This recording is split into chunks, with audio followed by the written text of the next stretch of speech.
তোমাদের সবাইকে দাদার ক্লাসরুমে স্বাগতম জানাই। এই ভিডিওতে ক্লাস 8 এর সেকেন্ড ইউনিট টেস্টের ইংলিশের বই ভিত্তিক মোস্ট ইম্পর্টেন্ট সাজেশন নিয়ে আলোচনা করব।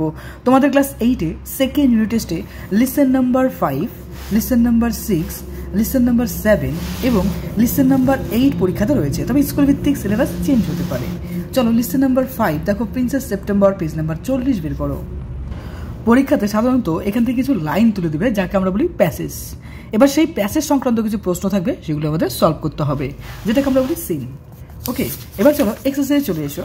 দেখো এক্সারসাইজে পেজ নাম্বার 42 পেয়ে যাবে। অ্যাক্টিভিটি 1 এর শর্ট কোশ্চেন সবগুলো আমাদের পড়তে হবে।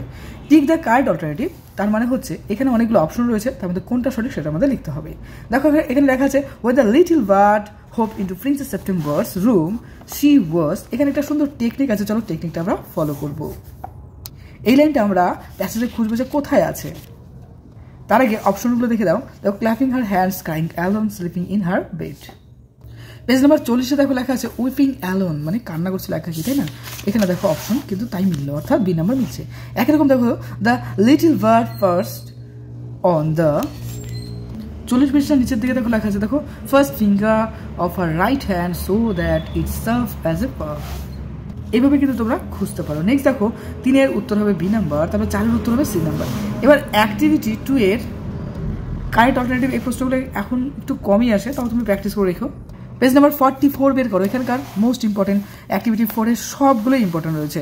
অ্যাক্টিভিটি 5 এর এই প্রশ্নগুলো সবগুলো ইম্পর্টেন্ট। পেজ নাম্বার 46 বের করো। এখানকার অ্যাক্টিভিটি 6 এর সবগুলো প্রশ্নই পড়বে। দেখো এখানে ট্রু এবং ফলস করতে হবে, এবং তার সঙ্গে সঙ্গে এই যে তুমি যে বললে ট্রু বা ফলস, তার সাপোর্টিং হিসেবে একটা সেন্টেন্স কিন্তু আমাদের দিতে হবে, অর্থাৎ সাপোর্টিং সেন্টেন্স এখানে দিতে লাগে। এখানকার সবগুলো প্রশ্নই ইম্পর্টেন্ট। নেক্সট পেজ নাম্বার 47 বের করো। দেখো 47 এর অ্যাক্টিভিটি 7 এর 1 নম্বরটা খুব ইম্পর্টেন্ট। এখানে 3খানা স্টার বসাও, B number star, C number star. 47 এর নিচের দিকে দেখো অ্যাক্টিভিটি 8 রয়েছে। আমাদের এখানে দ্য গ্রুপ অফ ওয়ার্ডস নির্ণয় করতে হবে, অর্থাৎ সাবজেক্ট আর কোনটা প্রেডিকেট সেটা আমাদের নির্ণয় করতে হবে। দেখো প্রথমটার ক্ষেত্রে স্যাট অন ওয়াল, তারপরে দেখো ইন দ্য ইজ, তারপরে রয়েছে মেড অফ স্ট্র। নেক্সট চলে আসছে, এগুলো কিন্তু ইম্পর্টেন্ট। নেক্সট পেজ নাম্বার 48 বের করবে। 48 এর এখানকার অ্যাক্টিভিটি 8V এর সবগুলো আমাদের পড়তে হবে। এখানে অ্যাডজেক্টিভ কিন্তু তোমার নির্ণয় করতে হবে। দেখো যেরকম প্রথমটা আছে ফুল অফ হোপ, তারপর আছে value was stolen, made of wood. Page number 49 বের করো। এখানকার অ্যাক্টিভিটি 8C এর এখানে দেখো বলেছে অ্যাডভার্ব নির্ণয় করতে হবে। কি হবে দেখো, in the corner of this case, in a confidence manner, at this moment. তারপরে নিচের দিকে আরো কিছু প্রশ্ন পাবে, অ্যান্সার দেখো এখানে আন্ডারলাইন করা আছে। পেজ নাম্বার 50 বের করবে। 50 পেজে দেখো এখানকার অ্যাক্টিভিটি 8E এর এই প্রশ্নগুলো ইম্পর্টেন্ট, অ্যান্সারগুলো পাশে লেখা আছে। কি বলছে দেখো, in the following sentence underline the identity of phrase. এখানে দেখো with great made of diamond, hot to do, and next is great fashion. Next activity 8F এর এখানকার প্রশ্নগুলো দেখো বলছে under the group of the word that have the subject and predicate from the part of the main sentence and they have the finite verbs. এখানকার দেখো প্রথমটা answer হবে when she carried him to case, which was carry beautiful as I was unwell, that it will win the match. 51 পেজে বের করবে। এখানকার activity 8 এর এগুলো ইম্পর্টেন্ট, 8 এর ইম্পর্টেন্ট নেই, তবে তাও আমি তোমাদেরকে দিলাম। দেখো এগুলো অ্যান্সার, এখানে আমাদের ক্লজ নির্ণয় করতে হবে। দেখো আন্ডারলাইন করে দিলাম। নেক্সট চলে আসো পেজ নাম্বার 52 এর এই প্রশ্নগুলো অ্যাক্টিভিটি 9 এর অ্যানাটমিক্স, অর্থাৎ বিপরীত শব্দ কিন্তু তোমার লিখতে হবে। যেরকম ধরো ডিফারেন্টের বিপরীত কি হতে পারে, ডিফারেন্ট বলতে আলাদা, বিপরীত শব্দ কি হবে কমন, জেন্টলি হবে কি রাফলি, আনইজি হবে ইজি, অ্যান্ড ওপেন হবে সার্চ বা ক্লোজও তুমি লিখতে পারো। Listen number 6 the sea. পরীক্ষাতে সাধারণত কয়েকটা লাইন তুলে দিবে, তো কবিতার ক্ষেত্রে লাইনগুলোকে বলা হয় স্ট্যাঞ্জা, অর্থাৎ কিছু লাইন তুলে দেওয়া থাকবে, অর্থাৎ স্ট্যাঞ্জা দেওয়া থাকবে। সেই স্ট্যাঞ্জা সংক্রান্ত কিছু প্রশ্ন হবে, সেগুলো আমাদের সলভ করতে হবে। এবার চলে আসছি প্রশ্ন পর্বেতে। প্রথমত পেজ নাম্বার 56 বের করো। 56 পেজের একদম উপরের দিকে দেখো অ্যাক্টিভিটি 1 এ রয়েছে। এখানকার অ্যান্সার দেখো বলেছে the C is compare to A. এগুলোর সুন্দর একটি টেকনিক রয়েছে, চলো দেখে আমরা শিখে নিই। দ্য সি কম্পেয়ার টু এ, দেখো প্রথমের দিকে লেখা আছে the C is a hungry dog. এবার অপশনে দেখো হাংরি ডগ দেখলে তো, এবার দেখো অপশনে কিন্তু দেখো এখানে লেখা আছে হাংরি ডগ। এভাবে ফলো করবে এবং করবে। দেখো নেক্সট আছে the sea rolls on the beach. এখানে দেখো অ্যান্সারে চলে আসো। একদম এখানে দেখো বলছে beach all day, he rolls on the beach all day তাই না? এখানে তো অল ডে বলে কিন্তু একটা অপশন রয়েছে। এবার টেকনিক্যালি সলভ করবে, ইংলিশটা একদম ইজি মনে হবে। 3 নাম্বার 4 নাম্বার ইম্পর্টেন্ট, অর্থাৎ শর্ট কোশ্চেন সবই ইম্পর্টেন্ট। অ্যাক্টিভিটি 2 এর সবগুলো ইম্পর্টেন্ট। পরীক্ষাতে কী হয় জানো, এই প্রশ্ন তো থাকেই, অনেক সময় স্যারেরা কী করে প্রশ্নগুলো বানিয়ে কিন্তু একটু ডিফারেন্স লেভেলের প্রশ্ন দেয়। তাই আমি অবশ্যই বলবো প্রশ্নগুলো অবশ্যই প্র্যাকটিস করে রেখো। এরপরে অ্যাক্টিভিটি 4 এর এই প্রশ্নগুলো পড়তে হবে, অর্থাৎ action and done by whom. Page number 57 বের করো। অ্যাক্টিভিটি 5 এর সবগুলো প্রশ্ন ইম্পর্টেন্ট, তার মধ্যে ABC এই 3টা কিন্তু মোস্ট ইম্পর্টেন্ট মধ্যে পড়ছে। নেক্সট অ্যাক্টিভিটি 8 এর বি দেখো, বলছে read the following sentence, identify the noun phrase, adjective phrase and adverb phrase and fill in the chart given. মানে এই যে লাইনগুলো রয়েছে এর মধ্যে কোনটা নাউন ফ্রেজ, অ্যাডজেক্টিভ ফ্রেজ সেটা আমাদের নির্ণয় করতে হবে এবং আমাদের এই চার্টটা পূরণ করতে হবে। দেখো প্রথমটা যেটা রয়েছে ফুড অ্যান্ড সিটার, এটা কি হবে শেল্টার, এটা হবে কি বলতো নাউন ফ্রেজের মধ্যে পড়বে। আর এদিকে দেখো সেকেন্ড যে লাইনটা রয়েছে, সেকেন্ড লাইন রয়েছে her voice is pleasing two air, তো এখানে দেখো কি হবে প্লেজিং টু এয়ার হবে। আর নেক্সটে দেখো আবার হবে এ জুয়েল অফ দ্য বয়, এখানটা যে দেখো জুয়েল অফ বয় এটা হলো। আর লাস্টের ক্ষেত্রে দেখো অ্যাট হোম, এই যে এটা হলো কি বলতো অ্যাডভার্ব ফ্রেজে। পেজ নাম্বার 58 বের করবে।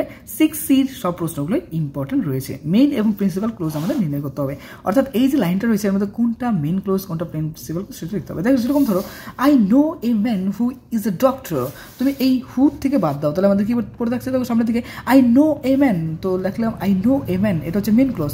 আর এখানে বাকি পার্টটা যে রয়েছে দেখো হু ইজ এ ডক্টর, তাহলে লিখবো হু ইজ এ ডক্টর, তাহলে এটা হচ্ছে ডিপেন্ডেবল ক্লোজ। অর্থাৎ এই যে দেখো আই নো এ ম্যান, অর্থাৎ এটার উপর কিন্তু ডিপেন্ড করে দাঁড়িয়েছে হু ইজ এ ডক্টর। আমি একটা মানুষকে চিনি যিনি হলেন একটা ডক্টর, যিনি হলেন একটা ডক্টর, এই যে যিনি হলেন একটা ডক্টর সেটা কি ডিপেন্ড করে দাঁড়িয়েছে কার উপর, আই নো এ ম্যান তার উপর।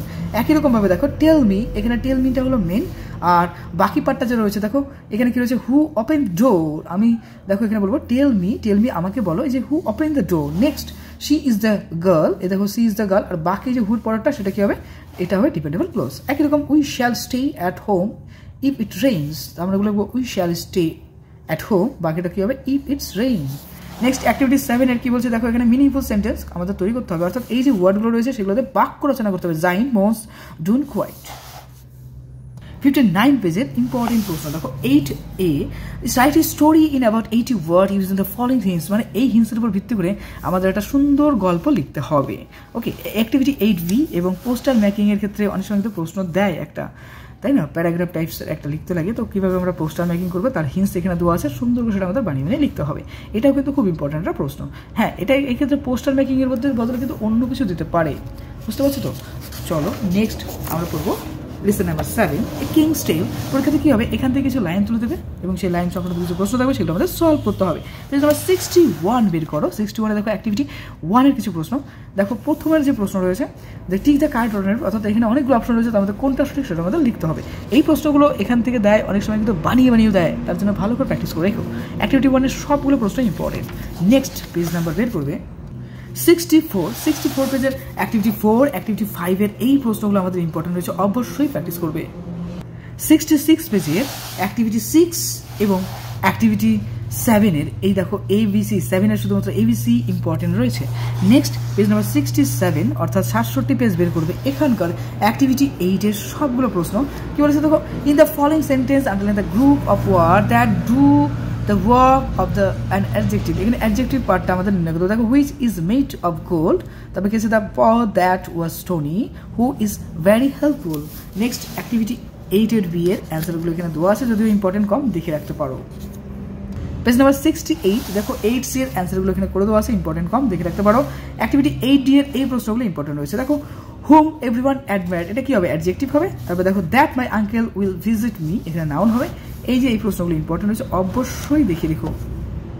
পেজ নাম্বার 69 বের করবে। 69 এর activity 10B, write a summary of the following passage, মানে এখানে বড় একটা আমাদের কি রয়েছে স্ট্যান্ড, অর্থাৎ অনেকগুলো লাইন দেওয়া আছে, একটা প্যাসেজ দেওয়া আছে, সেটাকে আমাদের সুন্দর করে শর্টকাটে একটা কি লিখতে হবে বলো তো, সামারি লিখতে হবে। তো এই টাইপের প্রশ্ন কিন্তু পরীক্ষাতে খুব দেয়, বুঝতে পারছো তো।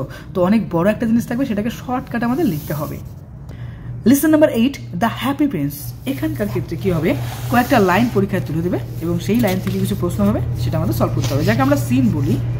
পেজ নাম্বার 74 বের করো। এখানকার মোস্ট ইম্পর্টেন্ট প্রশ্ন অ্যাক্টিভিটি 1 এর সবগুলোই রয়েছে এবং তারপরে দেখো অ্যাক্টিভ, তবে এই ধরনের প্রশ্নগুলো কিন্তু এখন একটু কম দেয় কারেক্ট অর্ডারটা, অ্যাক্টিভিটি 2 এর ক্ষেত্রে লক্ষ্য করো এখানকার যে প্রশ্ন রয়েছে সবগুলো ইম্পর্টেন্ট। তোমাদের বাকিটা কী করতে হবে, দেখো এখানে একটা সুন্দর লাইন আছে, বাকিটার শূন্যস্থানের মতো আছে, অর্থাৎ কমপ্লিট করতে হবে। দেখো মনে হচ্ছে complete the following sentence with the information from the text, অর্থাৎ এই যে টেক্সট আমরা পড়ছি এই টেক্সটের থেকে আমাদের ইনফরমেশন নিতে হবে এবং এই বাকিটা পূরণ করতে হবে। খুব ইজি টাইপের প্রশ্ন হয়, অবশ্যই সলভ করবে, প্র্যাকটিস করবে। পেজ নাম্বার 76 বের করো, এখানকার অ্যাক্টিভিটি 4 এর সবগুলো প্রশ্নই ইম্পর্টেন্ট। আমাদের ট্রু এবং ফলস, কোনটা ট্রু এবং কোনটা ফলস সেটা আমাদের লিখতে হবে। এবার আরেকটা ব্যাপার কি জানো, কেন তুমি এটাকে ট্রু বলছো, কেন এটাকে ফলস বলছো, অর্থাৎ কেন মিথ্যা কেন সত্য, তার পিছনে তোমাদের একটা কি দিতে হবে, লজিক দিতে হবে। অর্থাৎ তার জন্য আমাদের একটা সাপোর্টিং সেন্টেন্স দিতে হবে, যেটা তুমি টেক্সটের মধ্যেই পেয়ে যাবে। নেক্সট দেখো অ্যাক্টিভিটি 5 এর এখানকার সব প্রশ্ন ইম্পর্টেন্ট। পেজ নাম্বার 80 বের করো, এখানকার অ্যাক্টিভিটি 6 এর সবগুলো প্রশ্ন ইম্পর্টেন্ট। তারপরে অ্যাক্টিভিটি 7 এর এখানকার লক্ষ্য করো এ, সি এবং ডি। এরপরে পেজ নাম্বার বের করবে 81, এখানকার অ্যাক্টিভিটি 8A, এটা ইম্পর্টেন্ট রয়েছে, বিশেষ করে এই লাইনটাও কিন্তু ইম্পর্টেন্ট রয়েছে। দেখো এই যে পার্টগুলো। 82 পেজ বের করো, 82 পেজ, এখানে অনেকগুলো গ্রামার পাবে, তবে এই কটা সাফিসিয়েন্ট নয়, তোমাকে অবশ্যই গ্রামার বই ফলো করতে হবে। সো আমি লিখলাম যে ফলো গ্রামার বুক, অর্থাৎ গ্রামার বই থেকে যদি পারো আরও কিছু প্র্যাকটিস করে রেখে। দেখো এখানে ডাইরেক্ট স্পিচ বলছে, তাই না? আচ্ছা, এই প্রশ্নগুলো অবশ্যই প্র্যাকটিস করবে এবং এর পাশাপাশি গ্রামার বই থেকে কিন্তু প্র্যাকটিস করে রাখবে। পেজ নাম্বার 83 বের করো, 83 পেজে এখানে লক্ষ্য করো অ্যাক্টিভিটি 8B এর সব প্রশ্নগুলো ইম্পর্টেন্ট, অ্যাক্টিভিটি 9 এর সব প্রশ্নগুলো ইম্পর্টেন্ট। এরপরে পেজ নাম্বার 83 নিচের দিকে দেখো অ্যাক্টিভিটি 10, এখানে বলেছে দেখো recent you gave up your seat in a crowd bus to an old ailing person, মানে তুমি রিসেন্টলি কী করেছো, একটা বাস জার্নি করছিলে, সেখানে একটা বয়স্ক লোককে তুমি তোমার সিট দিয়েছো। Write a letter in about 80 words to your friends describing how you felt after having help the person. তুমি তোমার বন্ধুকে একটা চিঠি লিখবে এবং বলবে যে ওই যে তুমি যে সিটটা বয়স্ক লোককে দিলে তারপর তোমার কেমন ফিলিংস লাগলো এই ব্যাপারে, অর্থাৎ বন্ধুকে একটা চিঠি লিখতে হবে। আর পরীক্ষায় কিন্তু চিঠি দেয়, তো চিঠি ভালো করে প্রিপারেশন করে রেখো। তোমাদের ক্লাসের অন্যান্য সাবজেক্টের সাজেশন অর্থাৎ বইভিত্তিক সাজেশন খুব তাড়াতাড়ি আমি আপলোড করে দেবো। মন দিয়ে পড়াশোনা করো, সামনে এক্সাম, দাদার কাছে অবশ্যই সাপোর্ট করো, সাবস্ক্রাইব করো, খুব ভালো থেকো।